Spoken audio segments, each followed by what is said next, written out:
సరిగ్గా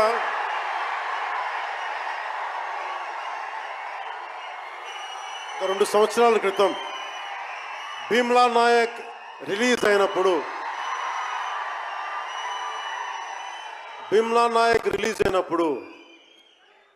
అందరి సినిమాలు వందల్లో ఉంటే పవన్ కళ్యాణ్ సినిమాలు 10 రూపాయలు 15 రూపాయలతో చేశారు.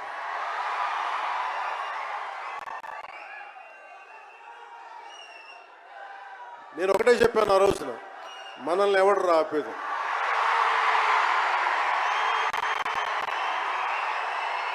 This is not about money. This is not about finance. This is not about records. This is about damn guts. This is about damn courage. This is about damn tenacity. We are here. We will stand by. We will serve justice.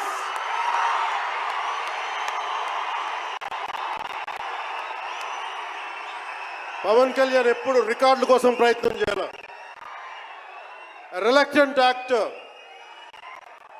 మా బ్రహ్మానందం గారు చెప్పినట్టుగా నేనేం కోరుకోలే, నేను ఒక actor అవ్వాలని కోరుకోలే, సగటు మనిషిగా బతుకుదామని ఒక ఆలోచన తప్ప నాలో ఏం లేదు. అలాంటిది నేను పొద్దున ప్రెస్ మీట్లో రత్నం గారి గురించి మాట్లాడాను. ఇప్పుడు మీకోసమే మాట్లాడతాను, నా అభిమానుల కోసం. ఈరోజు నేను ఇక్కడ నిల్చున్నాను, పడి లేచాను, పడుతూనే ఉన్నాను, లేస్తూనే ఉన్నాను. దానికి కారణం ఒకరే, మీరే.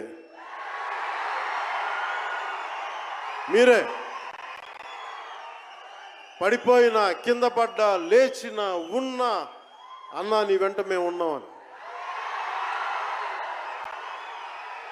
నా దగ్గర ఏమన్నా ఆయుధాలు ఉంటాయా? నా దగ్గర ఏమన్నా గుండాలు ఉంటారా? నా దగ్గర ఎవరు లేరు, గుండెల్లో ఉండే మీరు తప్ప.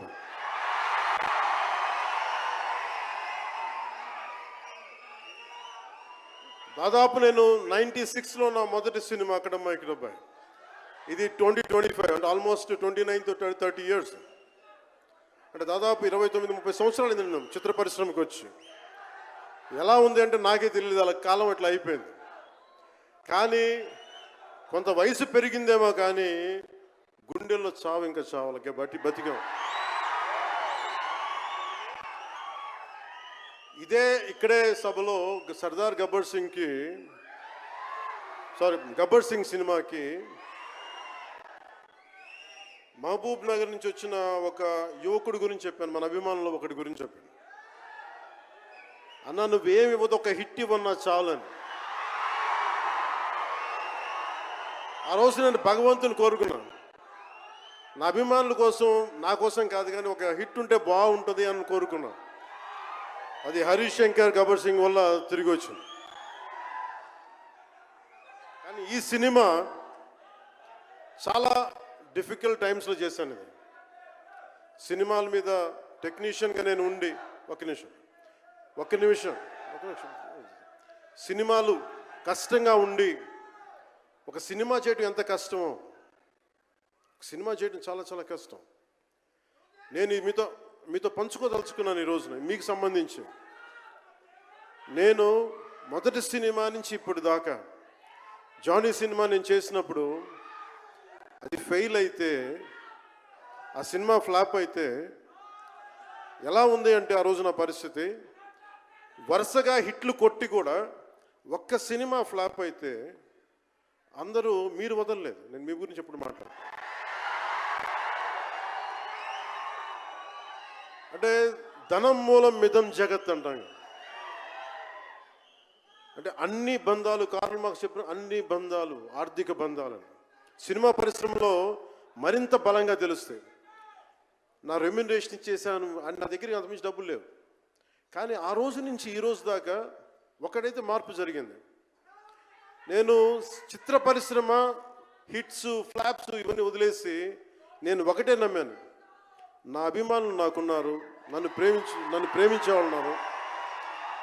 డబ్బుకి ఎప్పుడు నేను ప్రాధాన్యత ఇవ్వను. నేను ఇచ్చింది బంధాలకు నేను ప్రాముఖ్యత ఇచ్చాను. మనిషి నుంచి మనిషి బంధం. నా గుండె నుంచి మీ గుండెకి 2 గుండెల దూరం ఉంది. నేను ఏమి కోరుకోలే, చాలా కష్టాల్లో ఈ సినిమా చేశాం. పేరుంది, ప్రధానమంత్రి గారి దగ్గర నుంచి అందరు తెలుసు, కానీ దానివల్ల డబ్బులు రావు. మనకి డబ్బులు వచ్చే సినిమానే రావాలి. కానీ సినిమాని ఎలా చేస్తాం? మిమ్మల్ని రంజింపజేయాలి, మిమ్మల్ని ఆనందింపజేయాలి. మనకి ఖుషీ లాంటి సినిమా తీసిన ఏఎం రత్నం గారు ఎప్పుడో 2017లో ఎప్పుడో సినిమా వచ్చి మీరందరూ తిడతా ఉంటారు కదా నన్ను, ఎంతసేపు రీమేకులు చేస్తావు అని. కరెక్ట్, ఏం చేయమంటారు చెప్పండి? మనకెవరు పెద్ద పెద్ద దర్శకులు లేరు. మన కింద నుంచి వచ్చిన వాళ్ళం. మనకి ఒక్క నిమిషం,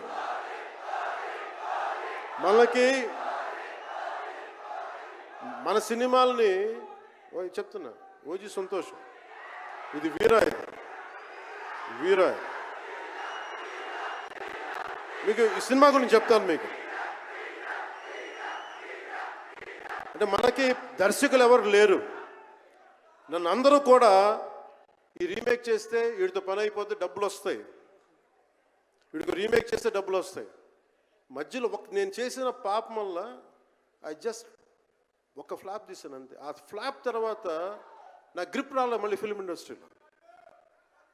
మళ్ళీ నాకు నిలబడింది ఒక త్రివిక్రమ్ శ్రీనివాస్ నిలబడ్డాడు నా కోసం. ఆయన ఎవరో కూడా తెలియదు నాకు. ఎవరన్నా సక్సెస్లో వెతుక్కొని వస్తారు, అపజయాల్లో వెతుక్కొని వచ్చిన నా మిత్రుడు, ఆత్మ బంధువు త్రివిక్రమ్ శ్రీనివాస్ వచ్చి అప్పుడు జలసా తీశారు. కష్టాల్లో ఉన్నప్పుడు లేదు, అడ్వర్సిటీ రివీల్స్ ట్రూ క్యారెక్టర్ అన్నాడు. కష్టాల్లో ఉన్నవాడే వచ్చినప్పుడు స్నేహితుడు. అలాంటి స్నేహితుడు నాకు భగవంతుడు త్రివిక్రమ్ శ్రీనివాస్ ద్వారా వచ్చాడు. అలాగే ఎందుకు రీమేక్స్ చేశాను మీకు ఉంటుంది కదా. నా పార్టీని ఎవడు నడుపుతాడు? కొత్త కథలు తీస్తే ఎప్పుడో వెళ్ళిపోద్ది. నా భార్యని కానీ నా పిల్లల్ని కానీ ఎవరు పోషిస్తారు? నేనే పోషించుకోవాలి, దానికి డబ్బులు కావాలి, పార్టీ నడపాలి. వీటన్నిటికీ రీమేక్ అనేది నాకు కొంచెం ఈజీ దారైంది. సొంత సినిమాలు కొత్త సినిమాలు చేయలేక కాదు, వేరే దారి లేక. నాకు దేశం పిచ్చి, సమాజ బాధ్యత పిచ్చి, సినిమా మీద ఉన్న కరెక్టే. నేనంటే మీకు పిచ్చి. అలాంటి నేను ఒక మంచి సినిమా రావాలని కోరుకుంటే అది ఏఎం రత్నం గారి ద్వారా వచ్చింది. కోరుకున్నాడు ఆయన, నీతోటి ఒక బలమైన సినిమా తీయాలని. ఏదో ఆయన కూడా ముందు రీమేక్ వచ్చారు, అవి అటు ఇటు తిరిగి యాక్చువల్గా క్రిష్ గారి వల్ల ఈ సినిమా వచ్చింది. ముందు జాగర్లమూడి క్రిష్ గారికి మనందరం ముందుగా కరతాళ ధ్వనుల ద్వారా చాలా బలంగా తెలియజేయాలి. ఆయన ఒరిజినల్ ఫౌండేషనల్ వర్క్ మీద ఇది ముందు. వ్యక్తిగత కారణాలు, కొన్ని ప్రొఫెషనల్ రీజన్స్ వల్ల మధ్యలో ఆయన వెళ్ళిపోవాల్సి వచ్చింది. ఈ సినిమాకి 2 కరోనా వచ్చినాయి, 2 కరోనా వేవ్స్ కొట్టినాయి. దాని మధ్యలో నలిగిపోయింది సినిమా. అలాంటి సమయంలో ఒక ఆస్కర్ విన్నర్ ఎక్కడో మన ఆంధ్రప్రదేశ్లో చిన్న బడ్జెట్లో సినిమా తీస్తే మన బడ్జెట్స్ ఎంత ఉంటాయి? 10 కోట్లు 15. అలాంటి సినిమాల నుంచి సంగీత దర్శకత్వం వహించి మనం పెట్టే నాటు నాటు నాటు అనే పాట ప్రపంచమంతా ఉర్రూతో లూగిస్తుంది అనేది తెలియజేశారు కీరవాణి గారు. అలాంటి కీరవాణి గారు నేను ఈ సినిమాని ఎన్నిసార్లు చేసే పరిస్థితుల్లో నిజంగా ప్రతిసారి నాకు నిరుత్సాహం ఉండేది. నాకు తెలుస్తూ ఉంటుంది కదా, నిస్పృహ వచ్చినప్పుడల్లా ఆయన ఏదో ఒక ట్రైలర్ రిలీజ్ అయ్యేది, ఆయన మ్యూజిక్ చూస్తే మళ్ళీ ఒక ఉత్సాహం వచ్చేది, ఒక ప్రాణవాయువు నింపేది. సార్, ఈ సినిమాకి ఈ రోజున ఇంత బలంగా ఆత్మవిశ్వాసంతో ఉన్నామంటే you are the hero sir. You are the true hero sir for us. Without Kirwaniji's music, this is not Harihara Veeramallu. ఈరోజు హరిహర వీరమల్ బలంగా ఉంది అంటే it's only the dedication and the kind of effort he has put into the film is truly commendable and truly admirable, sir. We are truly, truly grateful to you, sir. మధ్యలో వారి నాన్నగారిని కోల్పోయి ఆ సమయంలో కూడా మనస్ఫూర్తిగా ఆయనకి ఆ బ్యాక్గ్రౌండ్ స్కోర్ ఇచ్చినందుకు, సొంత తండ్రిని కోల్పోయి ఇచ్చినందుకు మరోమారు వారికి ప్రత్యేకంగా కీరవాణి గారి టీంకి, కీరవాణి గారి గాయకులకి, వారి రికార్డింగ్ టీంకి, వారి ఇంజనీరింగ్ డిపార్ట్మెంట్కి, ప్రతి ఒక్కరికి నా హృదయపూర్వక ధన్యవాదాలు.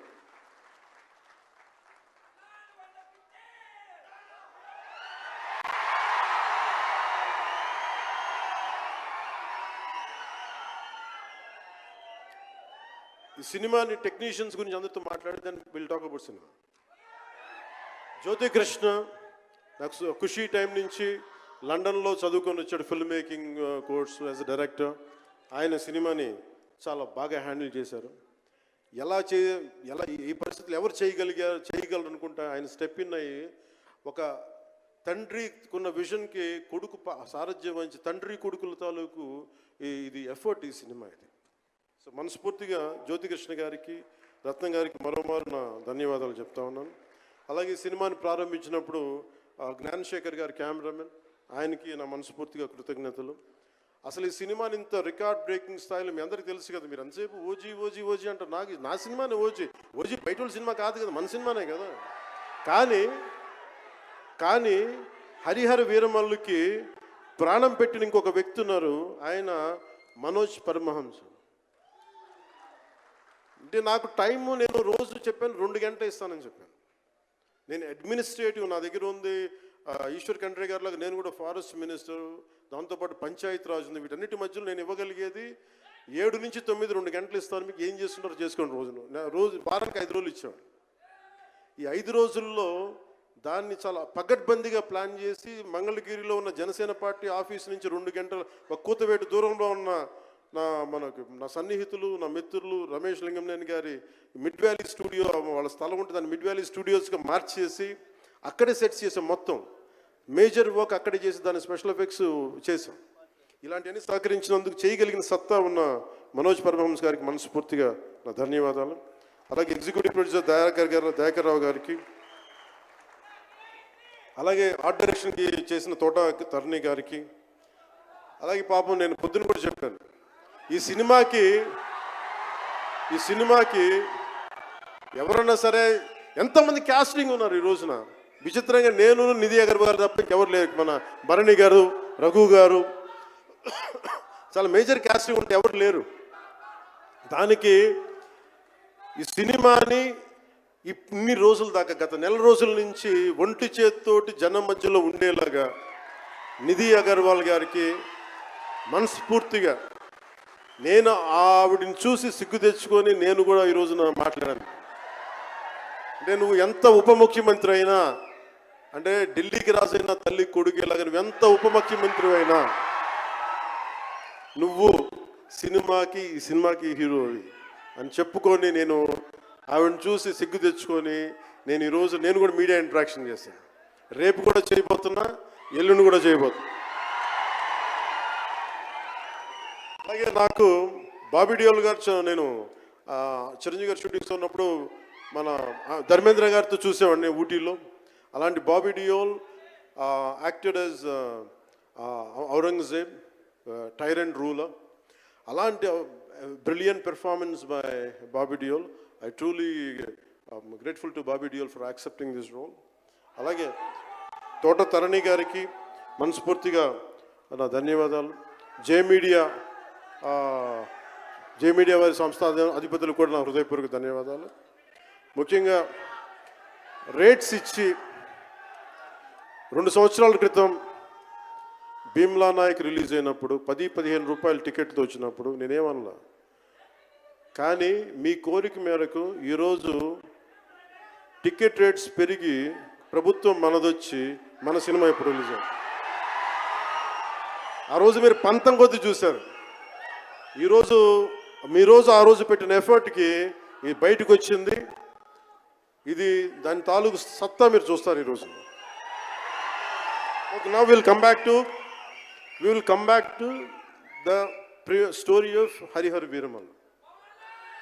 హరిహర వీరమల్లు ఇది నాకు చాలా ఇష్టమైన సబ్జెక్ట్. ఇది మనందరం చరిత్రలో చదువుకుంటాం. భారతదేశం ఎవరి మీద దాడి చేయలే, భారతదేశం ఎవరి మీద కూర్చొని ఆక్రమణం చేయలే. ఈ దేశాన్ని అందరూ ఆక్రమించుకున్నారు. మనం చదువుకున్న టెక్స్ట్ బుక్స్లో కానీ స్కూల్ బుక్స్లో కానీ ఎంతసేపు మొఘల్ తాలూకు గొప్పతనాన్ని చెప్పారు తప్ప మొఘల్ తాలూకు అరాచకాన్ని చెప్పలేదు ఎవరు. Akbar is great, Shah Jahan is great, Aurangzeb is great అంటే what they had done. Vijayanagara empire గురించి మాట్లాడాల, ఇంతమంది కింగ్స్ ఉన్నారు, ఎవరి గురించి మాట్లాడాల. We always heard about Mughals' greatness, but what Aurangzeb has done to our country, సొంత తమ్ముడిని చంపేసి దారా సిక్కుని చంపి షాజహాన్ని జైల్లో పెట్టి నువ్వు హిందువుగా బతకాలి అంటే నువ్వు ట్యాక్స్ కట్టాలి. Can you imagine? For being a Hindu you have to pay tax as a Hindu, just to accept, to practice. ఇలాంటి సమయంలో ఒక ఛత్రపతి శివాజీ మహారాజ్ లాంటి వాడు గుండెల్లో శౌర్యాన్ని నింపాడు. మనకి తమిళనాడు దురాక్రమణ గురైతే all the way from Maharashtra he came back and supported, stood by people.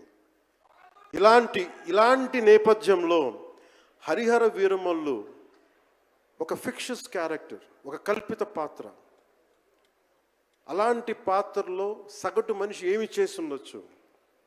ఎంతసేపు మన కోహినూర్ కోహినూర్ కోహినూర్ కోహినూర్ ఎక్కడి నుంచి వచ్చింది? కోహినూర్ ఒకప్పుడు ఉమ్మడి రాజధాని కదా, ఇదంతా మనందరికీ ఉమ్మడి దేశం కదా ఇదంతా, తెలంగాణ నుంచి కృష్ణానది తీరం వరకు టిల్ విజయవాడ. ఆ కృష్ణానది తీరం దగ్గర ఇప్పుడు విజయవాడలో ఉన్న కొల్లూరు దగ్గర వజ్రపు గనులు ఉంటే అక్కడ దొరికిన వజ్రం అది. ఆ వజ్రం ఎక్కడి దాకా వెళ్ళింది? అది మన నిజాం నవాబ్ దగ్గరికి వచ్చింది. నిజాం నవాబ్ దగ్గర నుంచి ఆ మొఘల్కి వెళ్ళింది. రకరకాల ఫైనల్గా ఈ రోజున కోహినూర్ యూకే లండన్లో ఉంది, లండన్ మ్యూజియంలో ఉంది. సో దాన్ని దృష్టిలో పెట్టుకొని నాకు కృషి గారు కథ చెప్పినప్పుడు ఇంట్రెస్టింగ్ అనిపించింది. Then we did the story, then cinema చేశాం. ఈ సినిమా మేకింగ్ ప్రాసెస్లో చాలా నలిగాం. ఇలాంటివన్నీ నలిగిన తర్వాత ఒకటే ఏంటంటే ఈ సినిమాలో ఇది ఎన్ని రికార్డులు చేస్తా నేను చెప్పలేను, ఎందుకంటే ఎంత కలెక్షన్ చేస్తానో నేను చెప్పలేను. ఎందుకంటే నేను ఎప్పుడు కూడా ఈ రోజుకి చెప్తున్నాను, we did our best efforts better. అంటే మీరు అంటారు కదా, మీకోసం కొంచెం కాలు కూడా కదిలించాను డ్యాన్సుల కోసం. అలాగే నేను చాలా సంవత్సరాలు అయిపోయింది ఎంతసేపు పొలిటికల్ ప్రాసెస్లోకి వెళ్ళిపోయి రియల్ లైఫ్ గుండాలను ఎదుర్కొన్నాను, రియల్ లైఫ్ రౌడీలను ఎదుర్కొన్నాను. కానీ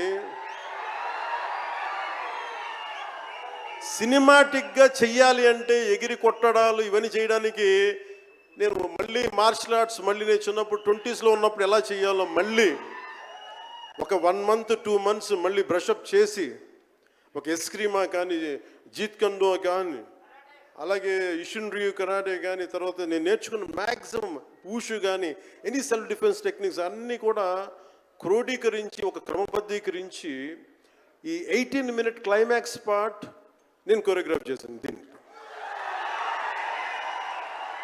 అంటే దేనికి అంటే నీ ధర్మానికి నువ్వు ట్యాక్స్ కట్టాలి అంటే అది ఎదురు తిరిగే పరిస్థితి. That is the climax. ఇది ఏంటంటే ఇది ఆ టైంలో సగటు భారతీయుడు నలిగింది, దాన్ని ఈ సినిమా రిఫ్లెక్ట్ చేస్తుంది. మిగతా కథ అంతా ఉంటుంది కానీ అంటే ఇది మీరు ఎందుకంటే ఇది దెర్ ఇస్ నో సీక్రెసీ అన్నట్టు, ఇది సస్పెన్స్ సినిమా కాదు. బట్ వాట్ యూ మీరు సినిమా లోపలికి వెళ్ళినప్పుడు మీరు ఏమి చూడబోతున్నారు, ఏమి ఆశించబోతున్నారు అని 10-15 రూపాయలతో కూడా సినిమాలు డబ్బులు చేసినాయి. ఫ్లాపుల్లో పెరిగామంటారు, నేను ఇప్పుడు సక్సెస్లో పెరగల. సో మీరు కోరుకున్న సక్సెస్ భవిష్యత్తులో రావాలని మీరు ఎలా ఆశిస్తున్నారో నేను కూడా అలాగే ఆశిస్తున్నాను. జరుగుద్దా లేదా అన్నది ఆ పెరుమాళ్ళకి ఎరుక, అది భగవంతుడు చెప్పాలి, మన చేతిలో లేదు. మన చేతిలో ఉన్నదల్లా we had done best, we had given our best. Rest leave it to god. మీకు నచ్చిందా బద్దలు కొట్టే. It's all I can say. మీకు మీరే నా బలం, మీరే నా బలం.